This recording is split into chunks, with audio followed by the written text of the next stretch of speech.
አብዛኞቻችን ጥሩ ሰው መሆን፣ ደግ መሆን ወይንም ደግሞ ቅን መሆን እስከ መጨረሻው ድረስ ሊወስደን ይችላል ብለን እናስባለን። ሮበርት ግሪን እንደሚናገረው ከሆነ ግን ቅንነት ብቻ የትም ሊያደርሳቸው አይችልም። የሰው ልጅ በቀላሉ የሚያገኘውን ነገር ችላ ይላል ወይንም ደግሞ አያከብርም ይላል።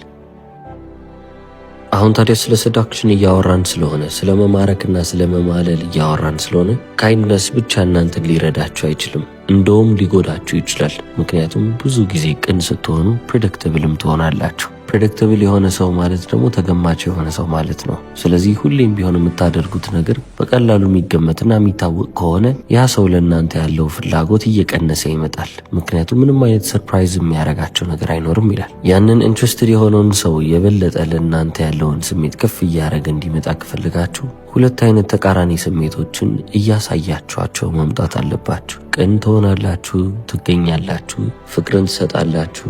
ነገር ግን አት ሴም ታይም ከነሱም መራቅ የምትችሉ ሰዎች መሆን አለባችሁ። ሞቅ ያለ ማንነታችሁን ታሳያላችሁ፣ ከዛም ቀዝቀዝ ያለውን ማንነታችሁንም እንዲመለከቱ ታደርጋላችሁ።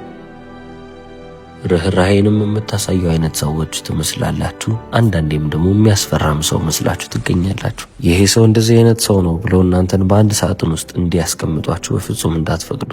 ያንን አደረጉ ማለት እናንተ የምታደርጉት ነገር በቀላሉ የሚገመት ነገር ነው ማለት ነው። ስለዚህ በቀላሉ የሚገመት ሰው ደግሞ መሆን የለባችሁ። ጆሴፊን ይህንን ነገር በደንብ የተረዳች ሴት ነበረች። ናፖሊዮን ቦናፓርትን እንደፈለገችው እንዲከተላት ልታደርግ የቻለችው በዚሁ መንገድ ነበር። ሁሌም ቢሆን ሀሳቧና ትኩረቷን ለሱ የምታስቀምጥ አይነት ሴት አልነበረችም። አንዳንድ ቀኖች ላይ ፍቅሯን ትሰጠዋለች፣ ትኩረቷን ትሰጠዋለች፣ እንዲመለከታት ታደርገዋለች፣ ታደንቀዋለች፣ በአካባቢውም ሁሌም ቢሆን ትኖራለች። በንጋታው ግን ስትመጡ ራቅ ትላለች።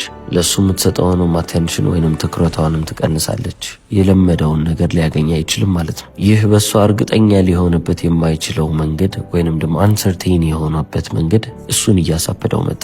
ስለዚህ መጀመሪያ እንደነበረችው እሷን ለማድረግ ብሎ መከራውን ሲበላ የዋለ ሰው ሆነ ማለት ነው። ለዚህ ነው ሮበርት ግሪን የመጽሐፉን 19ኛ ቻፕተር ወይንም ደግሞ 19ኛ ምዕራፍ ሚክስ ፕሌዠር ዊዝ ፔን ያለው። ደስታን ከህመም ጋር እያቀላቀላችሁ ልትኖሩ ይገባል። ሁሌ በፕሌዠር ብቻ በደስታ ብቻ ካረጓችኋቸው እነሱ እናንተን እንደተገማች ይመለከቱና እናንተን ይርቃሉ ይላል። ደስታ ሲደመር ህመም አዲክቲቭ ይሆናል ይላል።